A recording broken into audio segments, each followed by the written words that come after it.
Good morning and welcome to our deep dive for April 15th, 2025. You've tuned in because you want to stay on top of the rapid-fire world of trading card games, and today we're diving deep into the recent buzz around Pokémon, Lorcana, Magic, The Gathering, and One Piece. We've sifted through the latest discussions and analyses so you don't have to, and we're here to unpack the key developments and, well, what they might mean. Okay, let's unpack this. Yeah, absolutely. And what's immediately apparent when you look at these different TCGs right now is that each market, while distinct, is reacting to broader collector behaviors. We're seeing echoes of similar sentiments, and trends across the board, which makes understanding the nuances of each game even more crucial. Definitely. Let's kick things off with Pokemon, which has certainly been generating a lot of conversation lately, especially with the upcoming Destined Rivals set. You know how it is with leaks. The initial reactions online to some of the artwork were, shall we say, less than universally enthusiastic. That's right. Yeah, some of the feedback pointed to a feeling that the artwork was a bit gimmicky, maybe, or just lacked the level of detail expected, particularly for a flagship character like Mewtwo. It really highlights the high bar set by previous Pokemon sets and how much personal taste comes into play with card aesthetics. Makes you wonder about the design choices, right? For sure. But even with that initial art critique, the anticipation for opening packs and, potentially pulling those high-value chase cards, like Team Rocket's Mewtwo, that still seems to be a significant motivator for many. It's that classic gamble and the thrill of the rare find, isn't it? Absolutely. And it raises an interesting point about the power of hype versus the actual desirability of the cards once they're in hand. Will the full set reveal and the actual pull rates temper some of that initial excitement? There's often a disconnect between pre-release buzz and the long-term market reception. It's like a pressure cooker, almost. There are already comparisons being made to past fan-favorite sets like Prismatic Evolutions, with some collectors wondering if Destined Rivals will reach that same level of acclaim. There's a very real concern that the current hype might be, well, overinflated if the set doesn't deliver on both artwork and pull rates. And if we look at the broader Pokemon singles market, beyond just this upcoming set, there are indicators suggesting a potential market correction. While the most expensive, sought-after cards tend to see the largest dollar swings, the data suggests this isn't isolated to just the ultra-rare tier. It appears to be a more widespread adjustment. A market correction. Yeah, basically prices coming down after a big run-up. Precisely. A general decrease after growth or speculation. Exactly. We're even seeing reports that the sales volume for the recent Journey Together set has decreased since its initial launch. That initial surge of interest seems to have plateaued, which could signal a broader cooling of demand after the initial excitement fades. What's fascinating here is the somewhat contrasting behavior we're observing between booster box prices and individual card singles prices. In some instances, booster boxes for certain sets have maintained their value or even appreciated slightly, while the prices of the individual cards within those sets are declining. So maybe that suggests a flight to safety. People thinking sealed is a safer bet long-term. That could be it. Collectors or investors perceiving sealed product as a more stable long-term hold, perhaps believing the unopened box itself will gain value over time, regardless of the individual card values inside. That makes sense. An unopened box holds a certain inherent scarcity and, well, potential. Now, speaking of what's inside those boxes, the perceived pull rates of Destined Rivals are going to be crucial. The experience with Journey Together, where some felt desirable cards were maybe a bit too easy to pull, is being referenced. How do you think pull rates impact a set's market value and overall collector satisfaction? Oh, pull rates are a critical factor. Massively important. If highly sought-after cards are too common, their individual market value decreases. Simple supply and demand, right? Right. But conversely, if they're too rare, it can lead to frustration among collectors. It's a really delicate balance. A perceived sweet spot of rarity often contributes to a healthy and engaging market.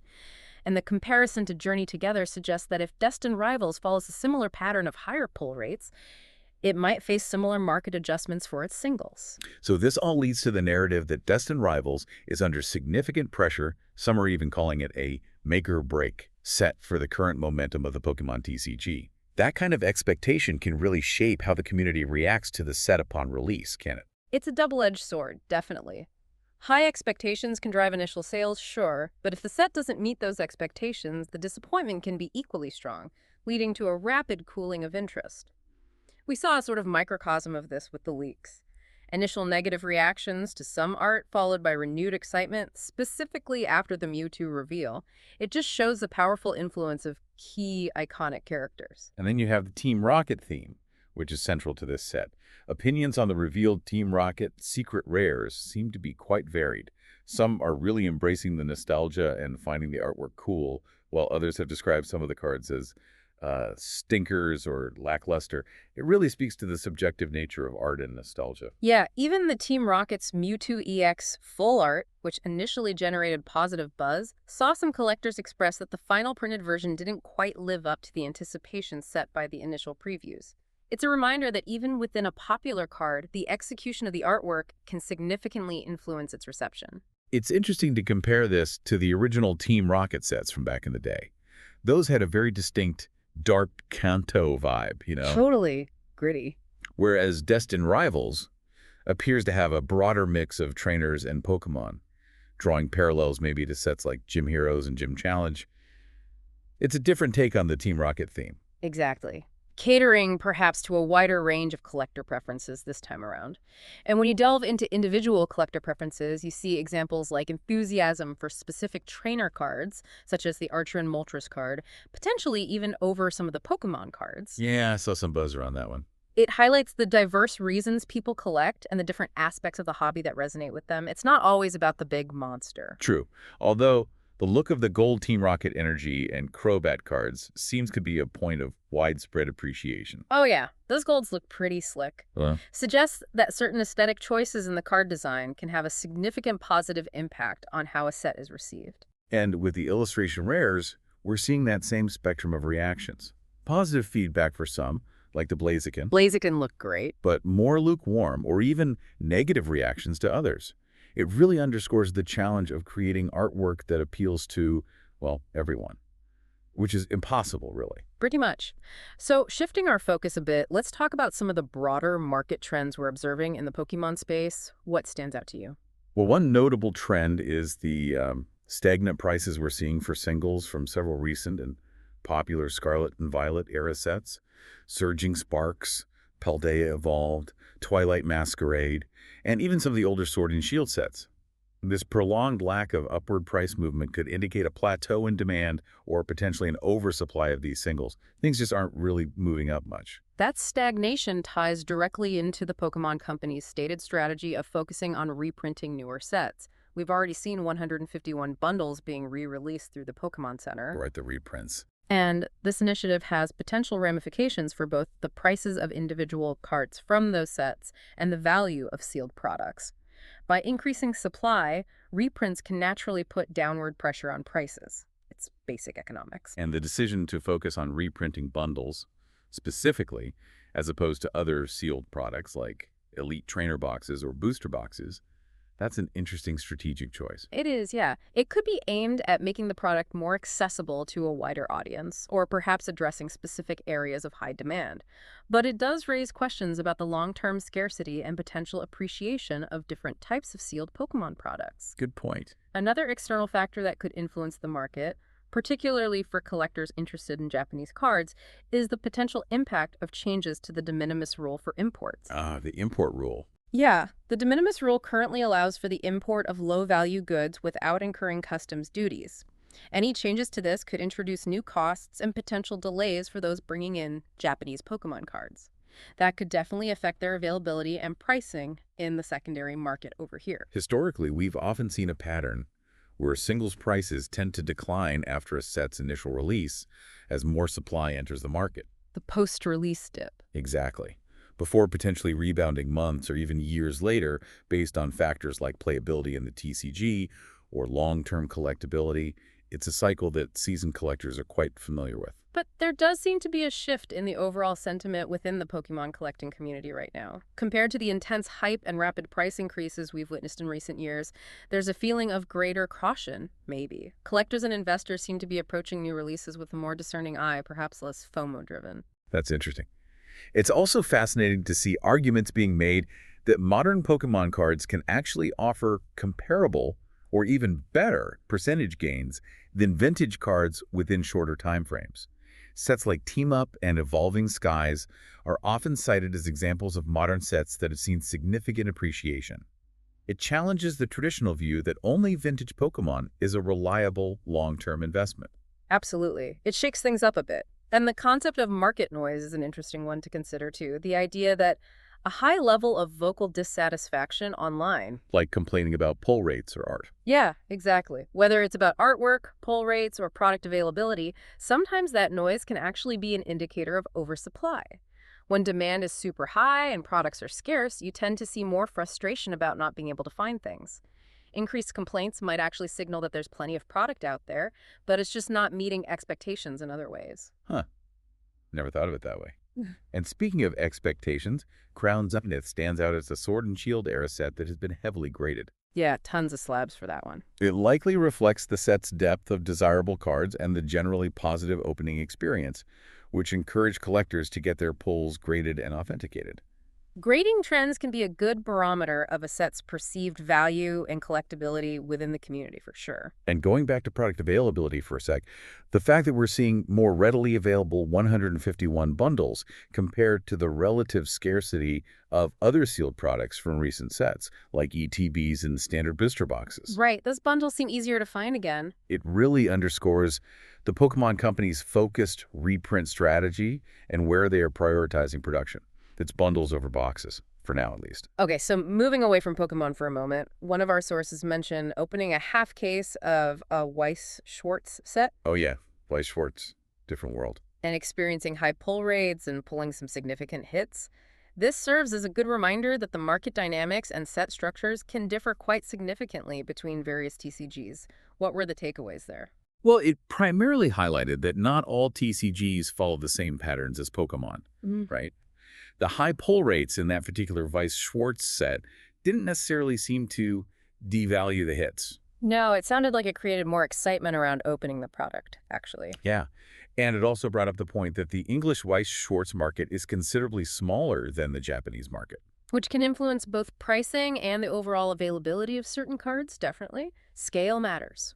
And even just a brief mention of Lou Scott Vargas expressing excitement for certain cards in the Tarkir set for Magic. The Gathering reminds us that there's always ongoing development and interest within that long-established TCG as well. Always something happening in Magic. And we're also seeing the continued expansion of the Collector Booster product line there, indicating a strong demand for premium, high-value versions of cards. That market seems pretty robust. It does. Now, one of the sources we looked at also provided some interesting insights into the more practical aspects of running a TCG business.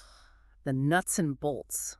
Yeah, it's not just about the thrill of the pull. There's a whole operational side to consider, especially if you're buying and selling cards. That's right. Running a successful TCG business involves a lot more than just knowing the games, doesn't it? It requires strategic buying and selling, efficient inventory management, often across multiple platforms like TCG Player and eBay, ensuring you have adequate supplies, and making informed pricing decisions.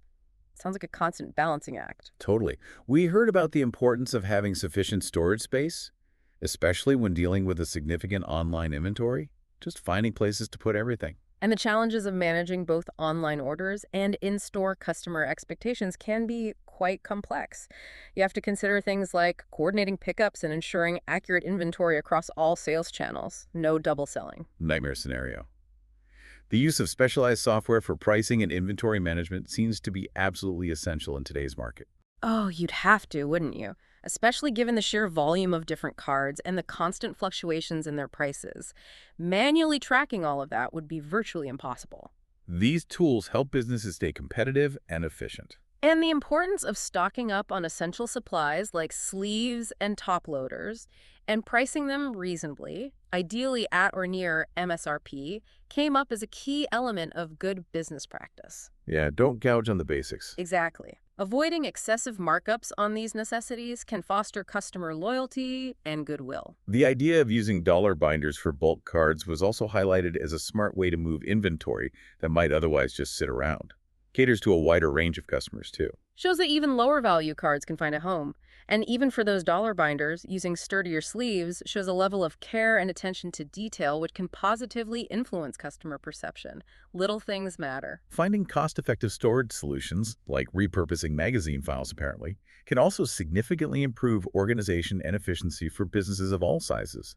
Getting creative with storage. And integrating point-of-sale POS systems with online marketplaces can definitely streamline the sales process and make inventory management more seamless. Right. Yeah. There's always a but.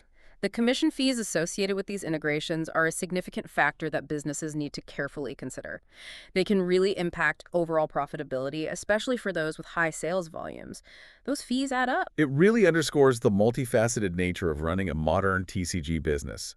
It's a blend of passion for the hobby with, well, sound business acumen, logistical planning, and customer relationship management. Couldn't have said it better. Exactly. And as we wrap up our deep dive for today, April 15th, 2025, what are some of the key trends that have emerged from our discussion across these various TCGs? Well, in the Pokemon world, the upcoming Destined Rivals set is generating significant buzz, definitely. But there's also a cautious undercurrent related to initial artwork reactions and broader market adjustments. The performance of recent sets like Journey Together serves as a reminder that initial hype doesn't always translate to sustained market value. We've seen that before. For sure, we're seeing indications of a broader stabilization or even a potential correction in the Pokemon singles market, with stagnant prices for many recent releases and that focused reprint strategy from the Pokemon Company. This suggests a more measured approach from collectors and investors, perhaps. Less mania. However, it's important to remember that perspectives on the overall health of the Pokemon market vary wildly. What one person sees as a downturn, another might view as a period of stabilization or even an opportunity. Informed individual research is more critical than ever. Don't just follow the herd. Good advice. And our brief look at Weiss Schwarz and Magic. The gathering reminds us that each TCG operates within its own unique market ecosystem, with its own set of drivers and trends. Not everything moves in lockstep. Absolutely not. So considering all the information we've explored today, here's a final thought for you, the listener. Thinking about the dynamics of these TCG markets, what specific elements will you be paying the closest attention to in the weeks and months ahead? What will serve as your personal indicators of market health or potential shifts? It's all about developing your own informed perspective within this dynamic and, let's face it, engaging hobby.